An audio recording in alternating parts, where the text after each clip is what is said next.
Hi everyone, I'm Will, and I'm going to tell you a little more of a personal story about how I got up on stage, about the strange thing that's happened to me over the last couple years. It's a story of an impossible scientific problem, a career metamorphosis, and a healthy dose of cholera toxin. So my background includes wanderings through electrical engineering, biochemistry, algorithm development, and even cancer biology. And it eventually led me to University of Colorado Boulder and in a research faculty position where I was directing a mass spectrometry core facility focused on the emerging field of proteomics. And this gives us a wide-angle view on all the proteins in a cell, a molecular snapshot.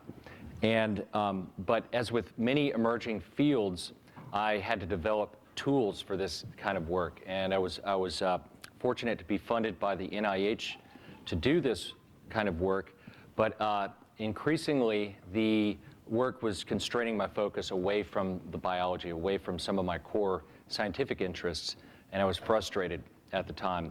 And I wanted to expand my work, but I felt limited by the perception that by being pigeonholed as just merely a technologist. And as everyone here surely appreciates, many quantum leaps in biology are catalyzed by new tools, technological innovations.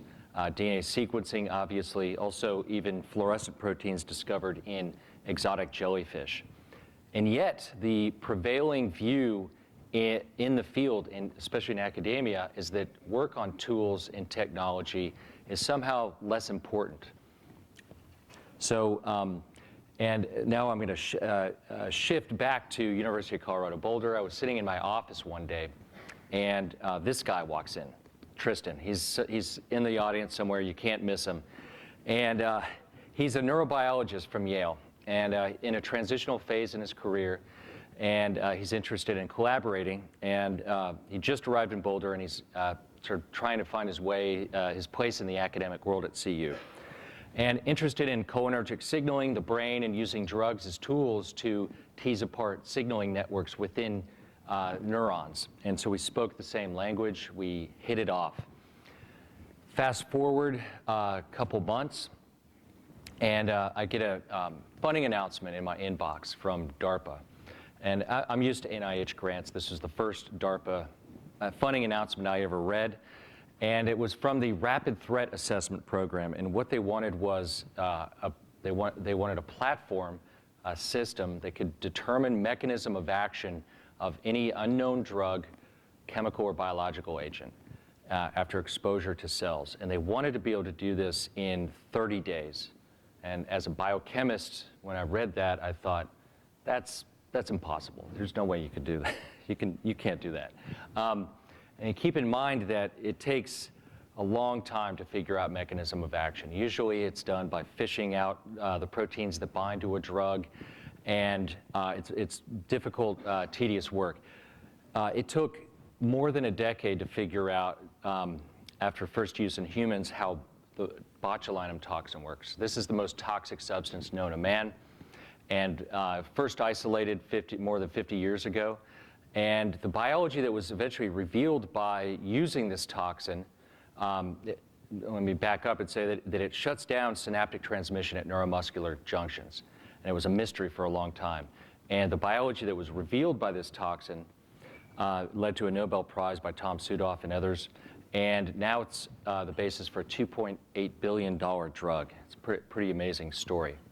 So at face value, this system that DARPA wanted, the applications of it were obvious. But it was immediately clear to me that the implications, if you have this kind of system, were much, much larger. We think about cells a lot in the signaling circuitry that governs cells and regulates cells and monitors all of these essential processes and integrates them. But the cell is still, the fundamental unit of life is still essentially a black box. And so if you had this kind of system that could rapidly determine mechanism of action of drugs, you could unlock this black box. We see that this kind of system would transform the way that we develop drugs.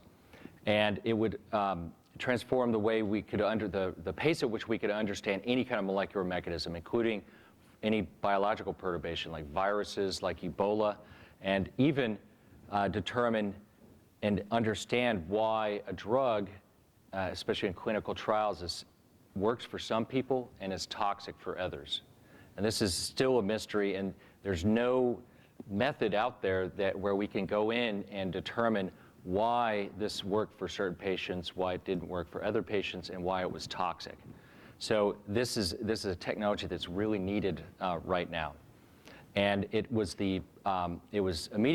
immediately clear that this was the perfect marriage between technology development and biological inquiry. And it was the problem that I wanted to have at this point. So I thought, okay, I've got the systems biology, the mass spectrometry, the computation. Who do I know, I thought, that knows drugs, the brain, and even sarin gas? Well, it's that guy, Tristan, that came into my office a couple months ago. And as soon as I showed him the announcement, it was on. We wrote the white paper in 2 days based on ideas we had been throwing back and forth. We were thinking about submitting to other NIH proposals, but this was it. We knew it. And we submitted the white paper, and then a week later we got an email from DARPA with the unexpected message: we love your idea, but you might want to make sure your budget is realistic. Now, I had constrained the budget based on my experience with NIH. So we thought we knew what to do with that. And the next phase was to actually write a full proposal, 30-page behemoth grant, and I think we only had 25 days. So we went into, let's just say we went into a fugue state of writing, and just imagine the kind of disruptive change that biology needs right now. Right now, the pace of research is painstakingly slow to just demonstrate basic mechanisms in biology. Immunoprecipitate, we're ruled by these 50-year-old technologies: gel electrophoresis, Western blots, pipetting endlessly by hand, small volumes of liquid. This is what I spent my graduate career doing. And in every biology lab, we're ruled by these blunt tools. And I posit that if we want to cure cancer in any kind of reasonable time, we need new approaches in every biology lab. So we then started to imagine and write some of these ideas. So a cell is more than the sum of its independent molecular parts.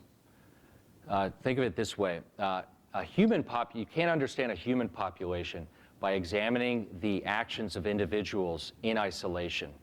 Social networks like these tools, are a powerful way to understand how ideas, information, even diseases like obesity or HIV propagate through the interactions between people. So in the same way, the key to understanding drug mechanism is in the interaction between molecules in a cell. This is a protein-protein interaction network that really illustrates the complexity. Now, I would posit that a lot of these interaction networks are based on data that might not be real, because they're based on yeast-2 hybrid and these other techniques that require you to disrupt the cell and pull them out. And it isn't the picture of what's happening inside the cell. The dynamic changes that occur when you add a drug to a cell, the drug is interacting with many proteins, and so we need ways to actually measure what's happening to these protein-protein interaction networks. And so what we proposed was to engineer microfluidic devices that would process and rapidly treat and process cells in a massively parallel fashion. And we proposed new chemistries, emerging new chemistries, and chemistries that we are designing with some chemists to trap these molecular interactions and interface the system with state-of-the-art mass spectrometry and next-gen sequencing instrumentation. And basically, what this would allow us to do is systematically measure the responses and the interactions of all relevant molecules in the cell in response to a given drug perturbation. And this is, and there is a convergence of a number of technologies maturing, and we saw that the time was right. And so then with these pan-omic maps is what we call them, we would use machine learning and probabilistic inference to develop models, ensemble of models that would then be iteratively tested and refined using standard wet bench techniques and live cell sensors. And we saw that this might just be possible in 30 days after 5 years. And what we found was, in passing this, the early versions around through our colleagues, we found that some colleagues suggested a more incremental approach. And others thought that Tristan and I had completely gone off the rails. But we knew we were onto something, and we had nothing to lose. So we submitted the grant.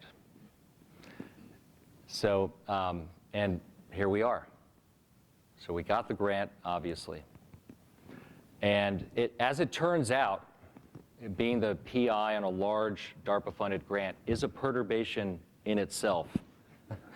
In the last year since we started the project, a lot's changed for me. I've moved into a new faculty position in a different department in molecular biology, and assembled a team of a lab of 8. You know, this isn't really about me. This is about all the brilliant people that we've put together in a team. 8 of the smartest people I know in my lab, and an additional 30 brilliant individuals across 5 labs in different fields of expertise. We've got mechanical engineers, structural biologists, computer scientists, a particle physicist, and you know, we're off and running. And so we're already patenting new chemistries, prototyping new microfluidic devices, and in the first test of our platform, I don't want to get too lost in the science here, but we're using cholera toxin as sort of a benchmark. And we were able to map key steps in the pathway of how cells respond to cholera toxin. This is the same pathway that polyoma viruses and a number of other viruses use. And so we were able to map key steps in this pathway and do this in 2 to 3 weeks of instrument time. In my old lab, several years ago, this would have taken 6 months. So we're really shortening the time that it takes to do this. And it took 30 years to figure out this retrograde transport mechanism with cholera toxin. So it's pretty amazing. And it's just the beginning. We're off and running. We've got 4 more years, and just want to leave you with a couple thoughts. You know, what I feel is that it's our very limited understanding of human biology at a molecular level that's the key impediment to finding effective therapies for human disease quickly. And one of the problems is that research proceeds very slowly, glacially, in fact, and I don't think it has to. So if we're successful at developing the system, we feel that this is going to change the pace at which we can understand human diseases and also transform how quickly we can find therapies that are personalized to each individual's physiology and biochemistry. So thank you.